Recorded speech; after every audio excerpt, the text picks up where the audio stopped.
Building security arrests black woman's daughter. 5 minutes later, she fires their boss. The polished glass doors of the Rosedale corporate tower gleamed under the early morning sun.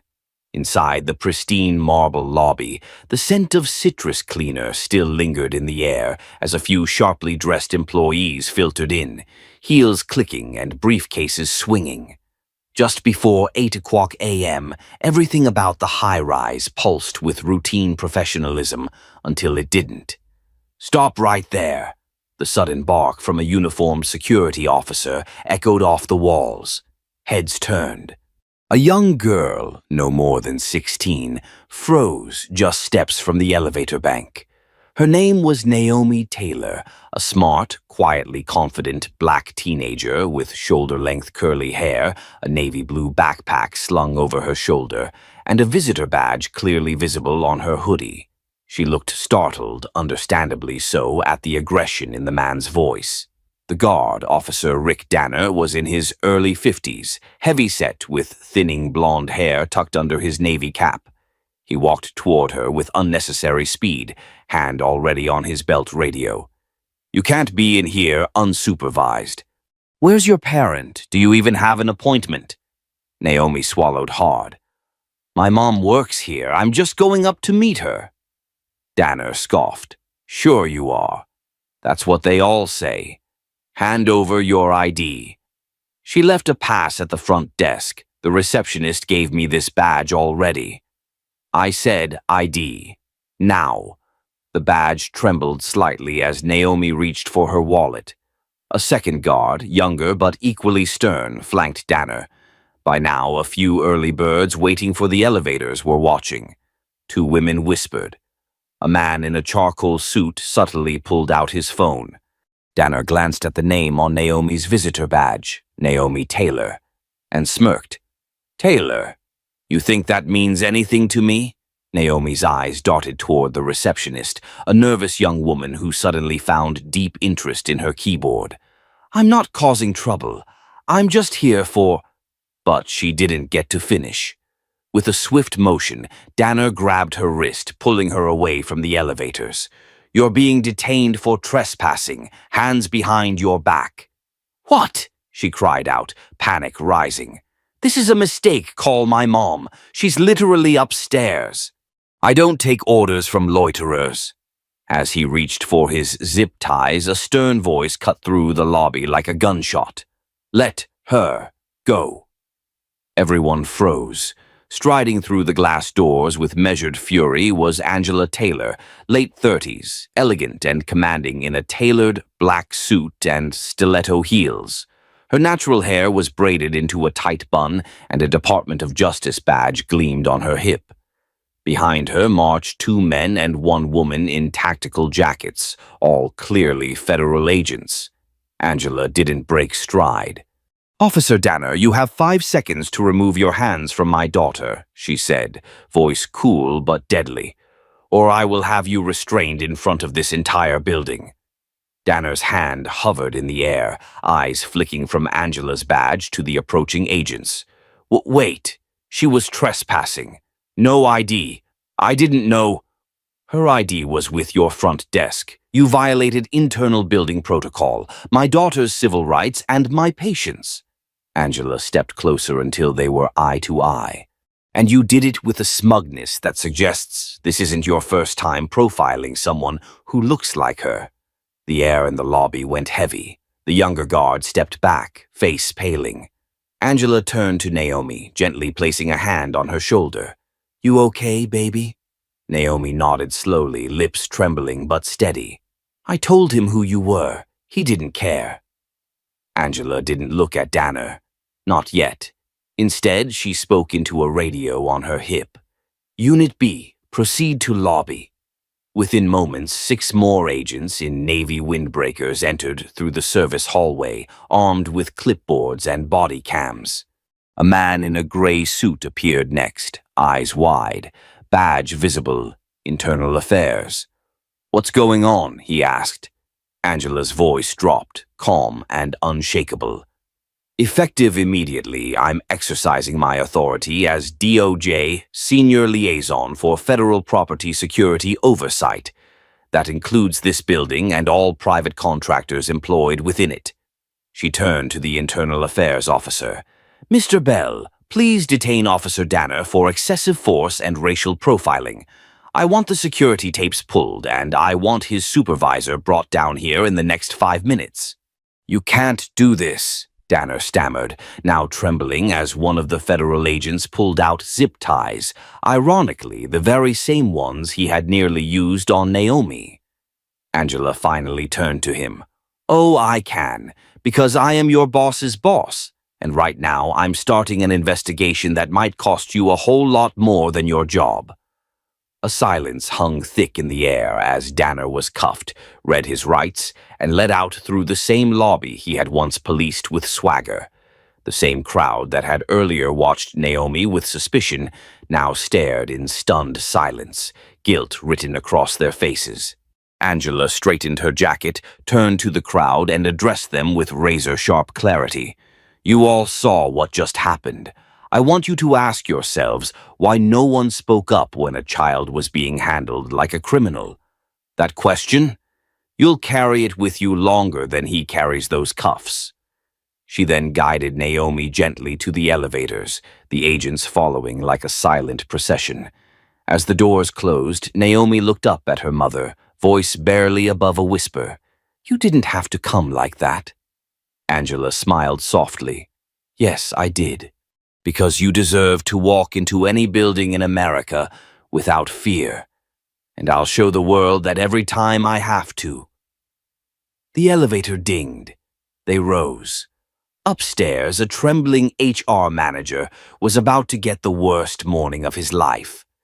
Naomi sat on the cold bench in the building's security office, her wrists still sore from the plastic zip ties they'd used to restrain her. Her eyes were red from crying, but her jaw was clenched in defiance. She refused to give the two guards, especially the older one, Scott, a single tear more than he already got. She's lucky we didn't call the cops, Scott mumbled as he filled out a report. Teenagers these days think they can just waltz in anywhere. Naomi looked up sharply. I told you, I live here. Apartment 43B. You saw my access card. Which was fake, Scott snapped, without looking up, just like that attitude. The younger guard, Malalik, shifted uncomfortably. He hadn't spoken much since the incident, but Naomi had caught his glances, uncertain, almost guilty. Maybe he wasn't as sure about this arrest as his partner. She sat back, pulse racing. Why hadn't her mom called yet? Angela Taylor was always quick to respond. Maybe she was in a meeting. Maybe her phone was off. Or maybe... The door burst open. Angela Taylor didn't walk in. She strode in with the controlled force of a woman who didn't ask for respect. She demanded it. I want her released, she said, voice like ice cutting through Sieg. Scott stood up immediately, eyes wide. Ma'am, who are you? Angela's eyes narrowed. The mother of the girl you just assaulted, and the executive director of Taylor Holdings, the company that owns this building. Dead silence. Naomi's lips parted slightly. Mom, Angela didn't even glance at her daughter yet. She was locked in on Scott. You zip-tied and detained a resident's daughter in this building without verifying anything except your own ignorance. Am I understanding that right? Scott stammered. She refused to give ID and she mouthed off, She's 17. You're a grown man. And you laid hands on her. Angela took one step closer. Where's your supervisor? Malik jumped in nervously. He's not on site today. It's just us for this shift. Angela turned to her daughter now. Are you okay, baby? Naomi, cheeks flushed, nodded. I tried calling. They took my phone. Angela spun back to them. You took her phone. She was filming, Scott muttered defensively. Because you were detaining her, Angela fired back. On my property. Scott's face turned crimson. Malik stepped back like he wanted to disappear into the wall. Angela pulled out her own phone and hit a contact. Marvin! Angela, I want all security feeds from the West Lobby this morning, and I want Johnson and Lewis. Yes, both of them, relieved of duty immediately. Scott's mouth dropped. Wait, relieved? Angela hung up. You don't work for the property management firm, she said quietly. You work for me. That was when the air shifted. Scott realized he wasn't in control anymore, and hadn't been the moment she walked in. You should have checked her last name, Angela added. Taylor, as in Taylor Holdings. Scott looked at Malik, who looked like he might faint. We didn't know. No one said anything. Angela laughed just once, short and cold. You didn't ask, you assumed, and now you've humiliated a resident and manhandled a minor. The silence was suffocating. Angela looked down at Naomi, whose hands still bore faint red marks from the zip ties. Her eyes flickered with something Angela hadn't seen before. Not just hurt, but shame. I want an incident report from both of you on my desk in 1 hour, Angela said flatly. And if either of you leave out a single detail, your termination won't just be from this building, it'll be permanent across the entire company. Scott opened his mouth, but no sound came out. Angela didn't wait. She walked over to Naomi, gently cupping her face, inspecting her. They hurt you? Naomi's voice was barely a whisper. Not badly. Angela turned, breathing hard. Come on, let's go. As they stepped out into the hallway, a woman from leasing passed by and did a double take. Oh, Miss Taylor, we didn't know you were in the building this morning. Angela gave her a thin smile. Apparently no one did. They walked in silence to the elevator. As the doors closed, Naomi finally said, I didn't want to call you. I thought I could handle it. Angela looked at her, softened. You shouldn't have to handle people treating you like a criminal in your own home. Naomi blinked. You were amazing back there. Angela smiled faintly. Sometimes power only matters if you're willing to use it. But Naomi wasn't smiling. She leaned back against the elevator wall. They didn't believe I belonged, Mom. Even when I told them where I lived. Even when I showed them the card. Angela nodded slowly.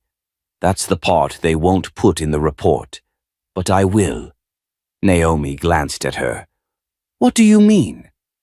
Angela's jaw tightened. This isn't over. As the elevator opened onto the penthouse floor, Angela turned to her daughter. If they think this is just about you being my daughter, they're wrong. This is about every kid who's been judged before they've had a chance to speak. Naomi stepped out, following her mother.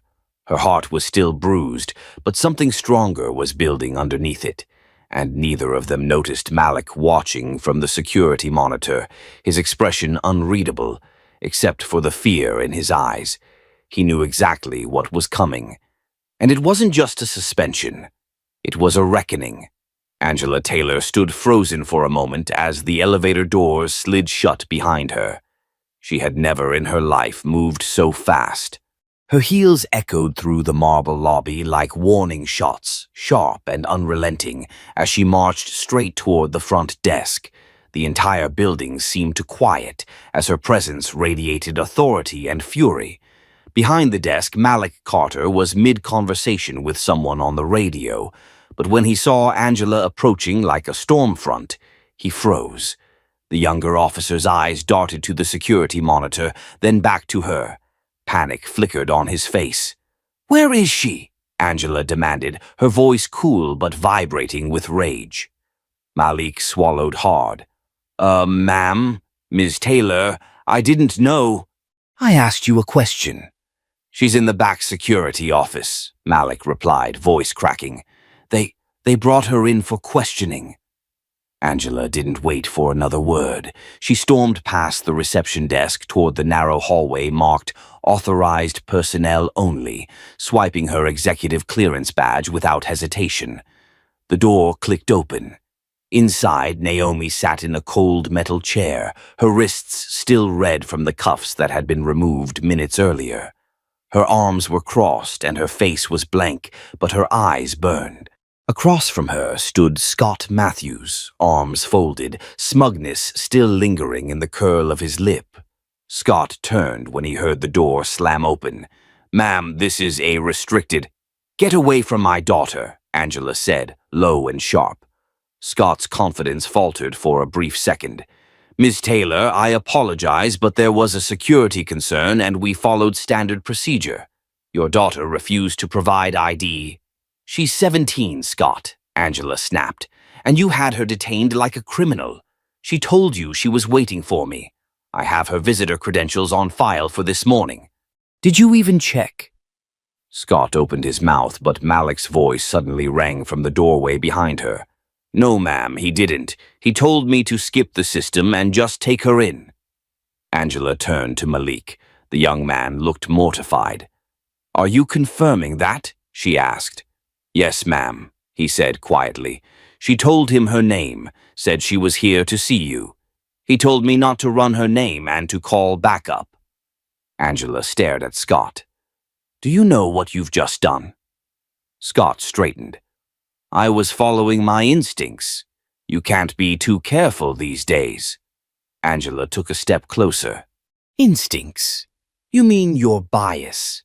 You saw a young black girl in designer sneakers and assumed she didn't belong. You thought she was lying. You escalated a situation that didn't require anything but basic decency." Scott scoffed. "With all due respect, Ms. Taylor, I didn't ask about her race. I treated her the way I would have treated anyone." Angela's eyes narrowed. "You treated her like a threat. You humiliated her. And now you're standing here trying to justify it to her mother." There was silence. Then Naomi stood slowly. "You didn't even ask me if I needed help," she said to Scott. Her voice was calm but heavy. "You didn't ask if I was lost. You didn't even ask my name. You just told Malik to cuff me." Angela turned to her daughter, her face softening. "Are you okay?" Naomi nodded once. "I'm fine. I just want to go home." Angela looked back at Scott. "That won't be necessary. You're done here." Scott blinked. "Excuse me?" Angela's voice was ice. "You're relieved of duty, effective immediately. Your badge. Now." "You can't be serious." "I said now." Scott, stunned, slowly unpinned the silver security badge from his uniform and placed it on the desk. Angela didn't even glance at it. Her eyes stayed locked on him. "And don't think I won't be filing a report with your security agency. You'll be lucky if you're guarding a storage unit after this." Malik stood stiffly in the doorway, eyes wide. "Ma'am, what about me?" Angela paused, then walked over to him. Her tone shifted, slightly warmer. "You followed orders, but next time don't forget your judgment. If someone tells you something doesn't feel right, speak up. You have a brain. Use it." "Yes, ma'am," he said, clearly shaken. Angela turned back to Naomi. "Let's go." As they walked through the lobby together, a few employees glanced their way and quickly looked down. Whispers began to ripple in their wake. Naomi kept her head high, but her hand tightened around her mother's. "They looked at me like I was a criminal," she murmured. Angela looked down at her. "They won't do that again." Naomi hesitated. "You think it's over?" Angela exhaled. "No, it's just beginning." Because what Angela didn't tell Scott or anyone else was that this wasn't the first time something like this had happened in that building, and now she was going to make sure it was the last. Angela's phone buzzed in her pocket. She answered quickly. "James, I need you to pull every security report from the last 90 days. Specifically, any incidents involving visitors of color. Yes, right now." As the elevator doors closed behind them, Naomi glanced up. "You're really gonna go after them, aren't you?" Angela didn't hesitate. "I'm going to burn the whole damn system down and rebuild it the right way." And for the first time that day, Naomi smiled. Not because justice had been served yet, but because she knew without a doubt that her mother wasn't just fighting for her. She was fighting for everyone who'd ever been treated like they didn't belong. Scott stood near the lobby entrance with his arms crossed, the morning sun casting long shadows through the massive glass panels of the corporate headquarters. He was feeling pretty damn good about himself. After all, yesterday's incident had put him back in the good graces of head of security. Malik, still clearly uncomfortable, avoided eye contact as they finished the morning sweep. "You did the right thing," Scott said to him casually, a smug grin tugging at his lips. "Kid like that, causing a scene, no badge, no appointment. You can't take chances these days." Malik didn't respond. His jaw clenched slightly, and his eyes briefly flicked toward the security monitor behind Scott, which showed the side entrance Naomi had been dragged through the day before. His gut still twisted when he thought about it. But Scott moved like he was untouchable. That illusion shattered just after 9:12 a.m. Angela Taylor stepped through the front doors like a storm, flawless, fierce, composed. Her navy blue power suit cut sharp against her dark skin, and the clack of her heels on the marble echoed like a metronome of reckoning. Scott noticed her immediately. He straightened his tie, then narrowed his eyes. "Ma'am, can I help you?" he said, not recognizing her. Angela turned to him slowly. "No, Scott, but I believe you and I have something to discuss." His brows furrowed. "Wait, how do you—" "Security meeting, 9:15 a.m., executive floor, be there, and bring Malik." Angela didn't wait for a response. She walked straight to the elevator, swiped a platinum clearance badge from her handbag, and vanished behind the stainless steel doors. Scott's mouth opened, then closed. His face paled. "How the hell does she have that kind of clearance?" he muttered. Malik stared at him, finally meeting his eyes. "You don't know who she is, do you?" Scott's silence said it all. Upstairs, in a top-floor conference room overlooking the city skyline, the temperature felt 10 degrees colder than the thermostat read. Angela stood at the head of the table. On the wall behind her, a monitor displayed the company's organizational chart. Her name sat squarely at the top, Chief Executive Officer. Scott walked in with Malik, his eyes bouncing between Angela and the room's sterile, glass-walled edges. His confidence bled out with every step. Angela waited for the door to close before she spoke. "Yesterday, my daughter was physically restrained, humiliated, and falsely accused of trespassing in the very building where I serve as CEO." Scott blinked rapidly. "Wait, your daughter?" "Yes. Naomi Taylor, 17, honors student. Waiting in the lobby to bring me lunch before her college tour." Malik shifted nervously, but Scott scoffed, forcing a thin smile. "Well, with all due respect, ma'am, we were just doing our job. She didn't follow protocol." "She didn't have to," Angela cut him off sharply. "Her name is on my authorized list. It always has been. And if you had bothered to look, you would have seen it. Instead, you profiled her. You assumed she didn't belong, and you manhandled my child." There was a long, brittle silence. Then Angela pressed a button on the remote and played the security footage. The entire room watched Scott grab Naomi's wrist, pull her back from the elevator, then escort her roughly out of frame. Her voice on the recording trembled as she said, "I'm just here to see my mom. Her name is Angela Taylor." Malik winced. Scott went pale. Angela stopped the recording. "I could have had you escorted out of this building already, but I believe in accountability, and I want you to understand the gravity of what you did before I make that decision." Scott's bravado cracked. "Ms. Taylor, Angela, I didn't know. I truly thought—" "No," she interrupted again, eyes burning. "You didn't think. You judged.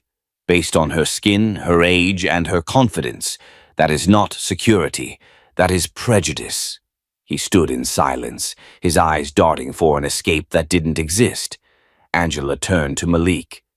"You were there too?" Malik nodded, eyes lowered. I hesitated. I should have spoken up. I'm sorry." Angela held his gaze.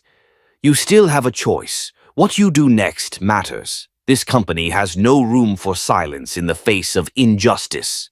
Then she turned back to Scott. "Effective immediately, you're relieved of duty. Your access will be revoked by noon. Security will escort you out after this meeting." Scott flinched. "You're firing me?" Angela stared at him. "You fired yourself the moment you put your hands on my daughter." He staggered back a step as if physically struck. "You can't do this." "I just did." The door opened. 2 guards entered corporate security, not under Scott's now defunct chain of command. As they approached, he turned desperately to Malik. "Say something. You were there. Help me out, man." Malik shook his head slowly. "I saw what I saw. You crossed a line." Scott looked back at Angela one last time, but her gaze didn't soften. He was escorted out, silent and stunned. Back in the lobby, Naomi was waiting. Angela stepped out of the elevator and walked toward her. Naomi stood up, still unsure, the trauma of the day before not yet gone. Angela reached her daughter and embraced her, long and tight. "It's over," she whispered. "No one will ever lay a hand on you again in this building." Naomi pulled back, blinking. "You really fired him?" "I did more than that," Angela replied. "I made sure everyone watching knows it was wrong. That's how change starts." Naomi smiled for the first time in 24 hours. But upstairs, behind one of the smoked glass doors on the same floor Angela just left, someone else was watching the playback of the meeting. A man in a gray suit, leaning back in a chair, phone pressed to his ear. "She moved fast," he said into the receiver. "Fired him on the spot." A pause. "Yes, that woman is going to be a problem for us." He ended the call without saying goodbye. His eyes lingered on the paused frame of Angela Taylor standing over Scott, her authority undeniable. This wasn't over yet, not for them. Not by a long shot. Naomi Taylor sat in her car, parked just 2 blocks from the courthouse, staring blankly at the dashboard. The events from the previous day played on a loop in her head, her mother's eyes flashing with a quiet fury as the security team humiliated her. Scott's hand gripping her arm like she didn't belong, and the condescending smirk from the judge before dismissing her presence altogether. She had never seen Angela Taylor speechless like that. It scared her more than anything. And now she was furious, not just at the system, not just at the security guards or the courtroom or even the pilot, but at herself. Because for a moment she had stood there, frozen, allowing it to happen. Her phone vibrated. A message from Malik. "Malik. Got something. You won't believe this. Meet me in the archives." She grabbed her bag and jumped out of the car. Inside the courthouse basement, the archives room was dim, dusty, and felt like a place forgotten by time. Malik, a junior clerk who had been quietly helping her dig into court records, stood beside a table stacked with old files and digital printouts. "Naomi," he said, lowering his voice, "you were right. This wasn't just about your mom walking into the wrong courtroom. Look at this." He slid a file toward her. Inside were records of previous incidents tied to Officer Scott. Several complaints, all buried, most from black women. Naomi's stomach clenched. They buried all of this. "They didn't just bury it," Malik said, his eyes sharp. "They protected him. You see this? That judge you faced, Carson, he dismissed 2 of those complaints himself." Naomi looked up, fire behind her gaze. "We're not just dealing with prejudice. We're dealing with a pattern, a system." Malik nodded. "That's not even the twist. Scott's department just got a grant major federal funding, signed off by a woman named Barbara Knox. She was scheduled to meet with Angela yesterday. Naomi felt the ground shift beneath her. That's why she was there. It's bigger than we thought. They knew she was coming, and they tried to humiliate her before the meeting ever happened. Her hands shook slightly, a mix of rage and adrenaline. They tried to control the narrative before it could be written. "I got something else," Malik added. "Security footage from the courthouse lobby. Look at this." He opened a laptop and played the clip. There it was, Scott watching Angela enter, and just before stepping toward her, he pulled out his phone and typed something quickly. Naomi paused the video. "Can you trace who he texted?"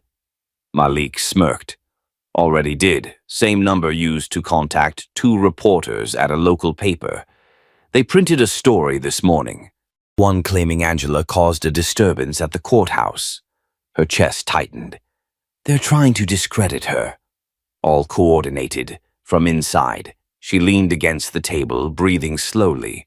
Her mother's composure, her strength, it had never been more vital than now. And now Naomi knew she couldn't sit on the sidelines. "We go public," she said firmly, "but not until I make them say it. On record. Every lie, every twist. I want it all out in the open." "You're going to confront them?" Malik asked. "I'm going to drag the truth out of them in open court." Later that day, Naomi requested a formal review hearing, citing misconduct and civil rights violations. Most clerks gave her the side eye. A young black woman walking in with no badge, no legal representation, just a storm of evidence and a will made of iron. They didn't take her seriously until she walked into Judge Carson's chambers with a USB, 2 printed affidavits, and Malik at her side. Carson looked at her over his glasses, unimpressed. "Miss Taylor, what exactly do you think you're doing?" "I'm filing a formal complaint with the Oversight Board. Here's evidence of coordinated bias and misconduct tied to one of your officers and to your own courtroom decisions." He narrowed his eyes. "I suggest you be careful about the accusations you make in this room." "I suggest you start reading," Naomi shot back, planting the files on his desk. Carson skimmed through them, his expression hardening with each page. But what he hadn't expected, what neither he nor Scott anticipated, was that Naomi had already shared copies with a state investigator. And when that investigator walked into the courtroom that afternoon, quietly taking a seat in the gallery, everything shifted. Outside the courtroom, Angela Taylor stood in silence, watching, waiting. Her phone buzzed. A message from an unknown number. Unknown. "They're rattled. They know you're back." Angela looked up through the tinted windows of her SUV and saw Officer Scott standing outside the building, visibly agitated, talking into his phone. Inside, Naomi began speaking. "This isn't about a mistake," she said, addressing the court. "It's about a system that's rigged to protect the people who break the rules while punishing those who stand for something better." Judge Carson interrupted. "You're not a lawyer, Ms. Taylor." "No," Naomi said. "I'm something worse. I'm a witness who won't back down." The investigator stood and handed Carson a sealed envelope. "This is from the Attorney General's office. A formal inquiry has been opened. You are now required to submit all communications tied to Officer Scott's conduct over the past year." Carson's face dropped. Scott, watching from the hallway, suddenly stormed off. Naomi smiled slightly. "Looks like the truth just filed a subpoena." Outside, Angela finally stepped out of the car. Scott froze when he saw her. Angela walked past him, slow and deliberate, her heels clicking on the marble. She said nothing, but her presence alone struck harder than any words. Inside, Carson slammed his gavel. "This hearing is adjourned until further review." But the damage was done. The cover had cracked. As Naomi and Malik walked out, whispers followed them. Some supportive, some stunned. Most in disbelief that 2 staffers, 1 intern, 1 junior clerk, had just triggered an inquiry that would shake the foundation of the courthouse. That night, Naomi received another message. Unknown. You just made the front pay and our enemies. Be careful. But Naomi wasn't afraid. She had already inherited her mother's fire. And now she was starting to burn her own path through the walls built to stop her. The moment Angela stepped out of the black SUV and onto the courthouse steps, a wave of quiet attention rippled through the crowd outside. Cameras shifted. Reporters turned their heads. Even a few onlookers gasped as they recognized her. She didn't acknowledge any of it. Her focus was razor-sharp. Inside, the hallway buzzed with tension. Naomi, flanked by 2 federal marshals, was already seated at the end of the hallway, pale but composed. She turned when she saw her mother approaching and stood immediately. "Mom," she whispered. Angela wrapped her arms around her daughter. "You're okay. That's all that matters," she said, pulling back to look Naomi straight in the eyes. They messed with the wrong family. Just then, the door to courtroom 2B opened. Officer Scott stood just inside, along with Officer Daniels. Angela's eyes met his, and in that fleeting moment, he recognized her. His face dropped. "No way," Scott murmured. Angela stepped inside calmly but with undeniable authority. She was dressed not just as a mother, but as the Deputy Director of the Department of Justice. Her badge had already cleared several layers of security without question. The judge, an older white man named Judge Franklin, glanced up as the courtroom quieted. His eyes narrowed when he saw Angela and the 2 federal marshals at her side. "Is there a reason you're interrupting my courtroom?" he asked, sounding annoyed. Angela didn't flinch. "Yes. There's been a serious miscarriage of justice here. You detained my daughter without charge, allowed her to be harassed by 2 officers who falsified a police report, and then set an emergency hearing without legal representation present." Judge Franklin blinked, as if trying to piece it all together. "And who exactly are you to make those claims?" She walked straight to the center of the courtroom, reached into her coat, and pulled out her ID. "I'm Angela Taylor, Deputy Director, Department of Justice." Gasps filled the room. The 2 officers standing by the prosecution table stiffened. Malik, the lower-ranking officer who had tried to voice concerns earlier, sat at the back, clearly uncomfortable. He looked down at his shoes, avoiding everyone's gaze. The judge glanced at her badge, then back up at Angela. "And what is the DOJ doing here?" Angela's voice was steady but hard as steel. "Correcting a problem your courtroom created." Daniel stepped forward, flustered. "She had a fake boarding pass. We had probable cause." Angela turned toward him slowly. "You mean the boarding pass that was issued by Continental Jetmy Airline?" Another wave of murmurs. Scott's face turned gray. Angela continued. "Not only did Naomi Taylor have a valid ticket, she was traveling under full clearance, which was verified by TSA just hours ago. The only thing you saw was her skin color." Scott stepped forward, trying to control the damage. "Look, we didn't know who she was. We acted based on suspicion and—" "That's the problem," Angela cut in. "You acted based on suspicion, not evidence. And that suspicion only seems to surface when young black women are involved." Judge Franklin cleared his throat. "That may be true, but this isn't a federal matter. It's under local jurisdiction." Angela nodded slightly. "It was, until civil rights violations entered the picture. Now it's my jurisdiction." She turned toward Malik. "Officer Malik?" His head snapped up, nervous.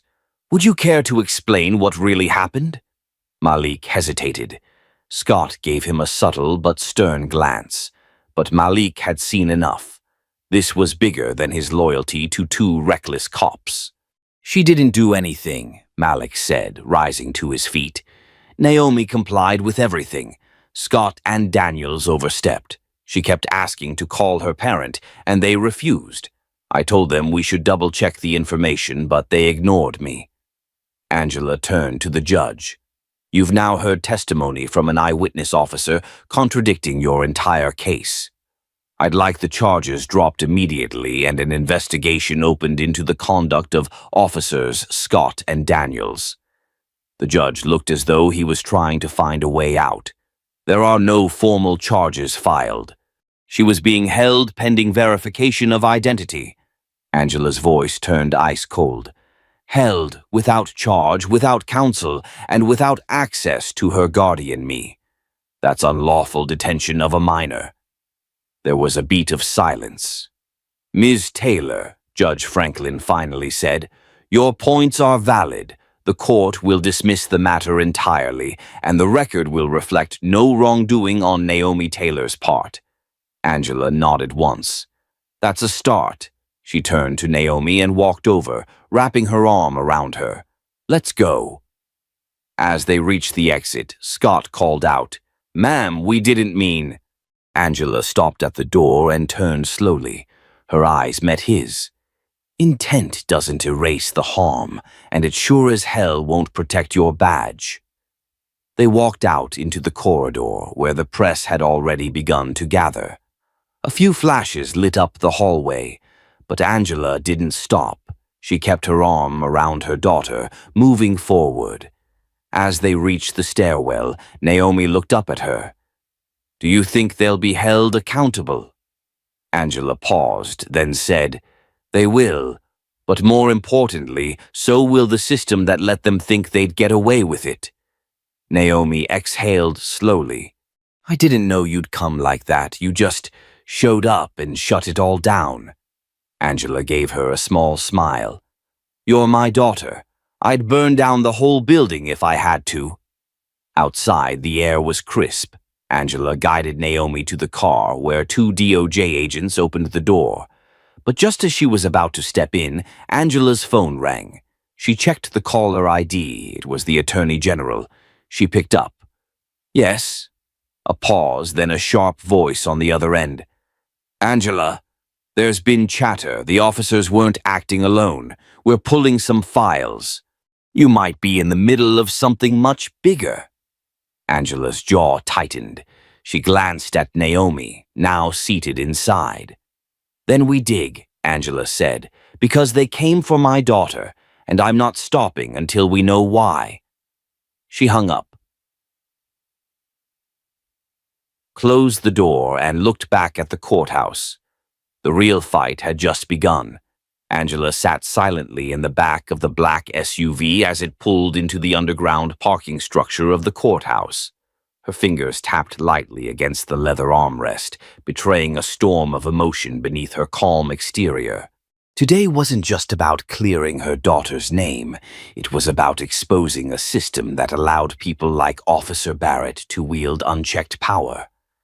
Naomi sat beside her, chin lifted in quiet defiance, her hand occasionally tightening into a fist and releasing, as though physically holding back the rage that had been simmering since that day in the terminal.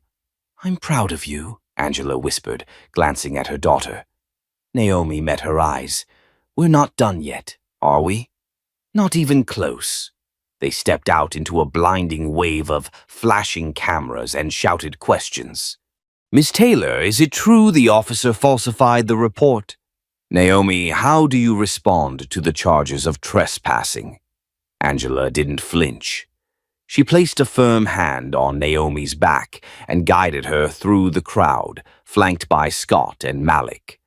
Scott, now fully aware of who Angela was, moved like a shadow hyper-vigilant professional and a touch embarrassed at how he had misjudged her before. Inside the courthouse, the atmosphere was tense. Barrett stood at the defense table, smug in his uniform, flanked by an expensive defense attorney and a few officers from his precinct seated behind him in quiet solidarity. Angela saw them and narrowed her eyes. She had expected this camaraderie among the corrupt. The presiding judge, Marlene Pritchard, was a stoic woman in her 60s, known for her strict demeanor and no-nonsense courtroom.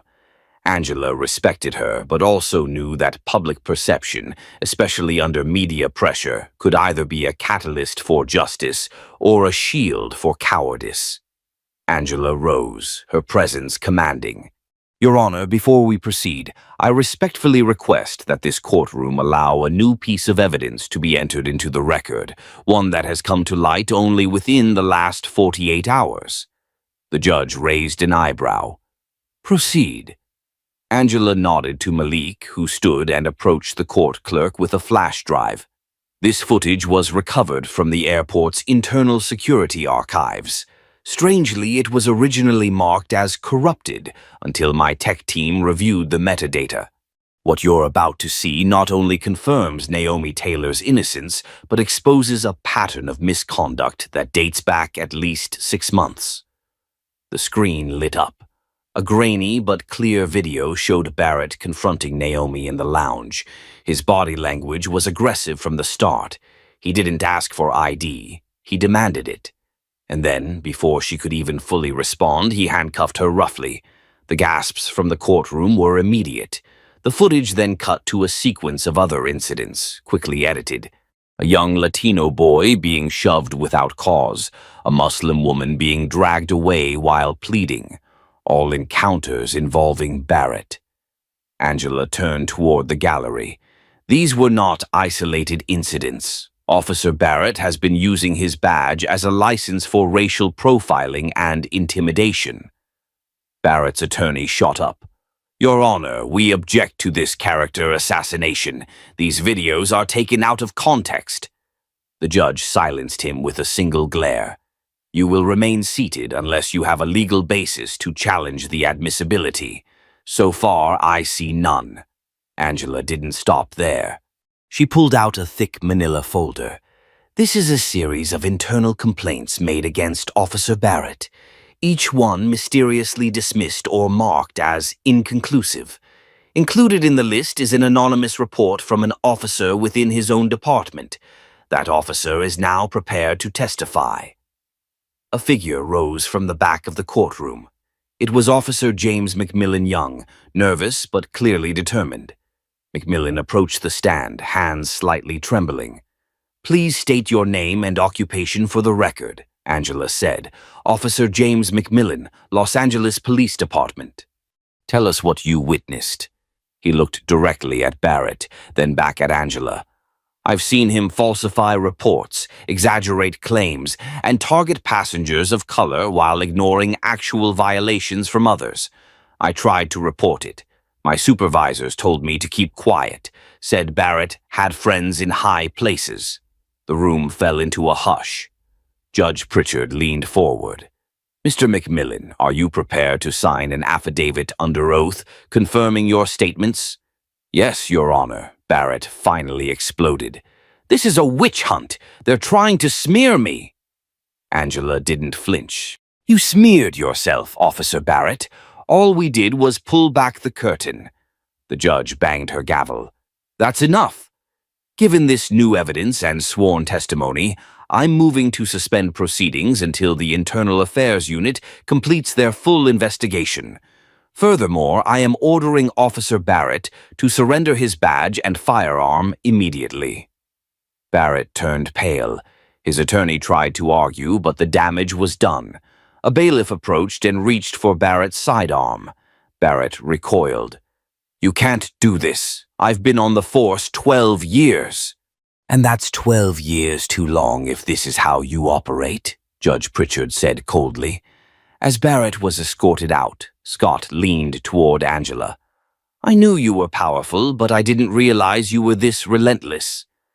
Angela's tone softened, but her eyes stayed sharp. When they come after my child, they don't just get a mother. They get a storm. Naomi whispered, He'll be back, won't he? Angela looked at her daughter. He might try, but next time he'll find we're not standing alone. Malik stepped forward, holding up his phone. This is going viral already. The clip of Barrett cuffing Naomi is everywhere. Public's behind us. Angela nodded. But even as the courtroom emptied, she knew this wasn't over. Barrett was just a symptom. The system was still intact, and she wasn't leaving until it wasn't. Naomi couldn't sleep the night before. Despite all the praise and relief after the confrontation in the lobby, a strange heaviness lingered in her chest. She kept replaying Scott's expression as he was escorted out, cold, unmoved, as if he believed he'd done nothing wrong. It wasn't fear she felt, it was responsibility. The kind that settled on your shoulders when you realized you could have walked away, but you didn't. Morning light filtered through the massive glass windows of Angela Taylor's penthouse office on the top floor of the very building that once tried to reject her own daughter. Now, that same building stood still, silent, awaiting its owner's next move. Angela stood near the window, arms folded, gaze locked on the city skyline. "Do you think this'll change anything?" Naomi asked quietly, stepping into the room. Angela turned. "It already has," she said, "the moment you stood your ground. That changed everything." "But what about the others?" Naomi pressed. "The tenants, the staff? Will they still whisper and avoid eye contact like I don't belong?" Angela smiled softly. "That's not our burden to carry. Their silence speaks about them, not you." Just then, her assistant Malik entered with a folder. "Ms. Taylor, the legal department finalized the terminations. Scott's out. Monica's out. Mr. Whitaker submitted his resignation this morning. Guess he didn't want to face the board." Angela didn't look surprised. "Good," she said. "Replace them with people who understand what respect means, not just customer service." Malik hesitated. "There's also a petition." Over 70 tenants signed it, apologizing to Naomi for what happened. They want to meet her formally. Naomi blinked, stunned. "Wait, what?" Angela raised a brow. "Interesting." Later that afternoon, Naomi found herself standing in the same lobby where everything unfolded. This time, though, the atmosphere was entirely different. Gone were the stares and whispered judgments. People approached her directly. They shook her hand. A woman from the PR firm on the 5th floor even offered to buy her coffee, said she had a niece who needed someone like Naomi to look up to. But it was what came next that stunned everyone. One of the security guards, a quiet older black man named Jalen, stepped forward. "I've worked here 10 years, he began, voice shaking slightly. "Saw a lot of folks come and go. Saw things I shouldn't have kept quiet about.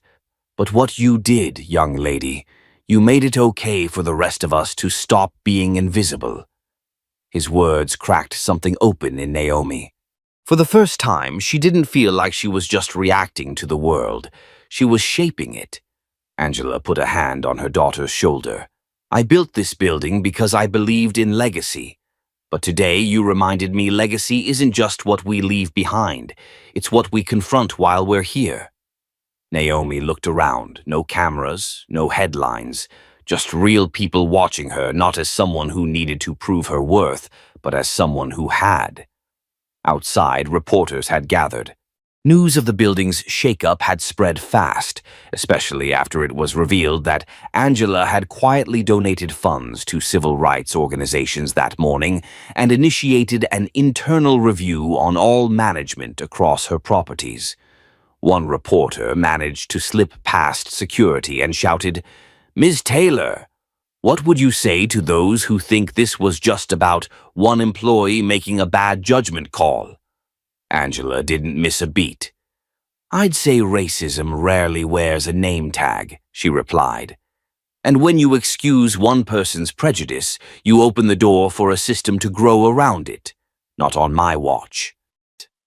The crowd went silent, then erupted in applause. As they made their way back to the elevator, Naomi whispered, "You think this is over?"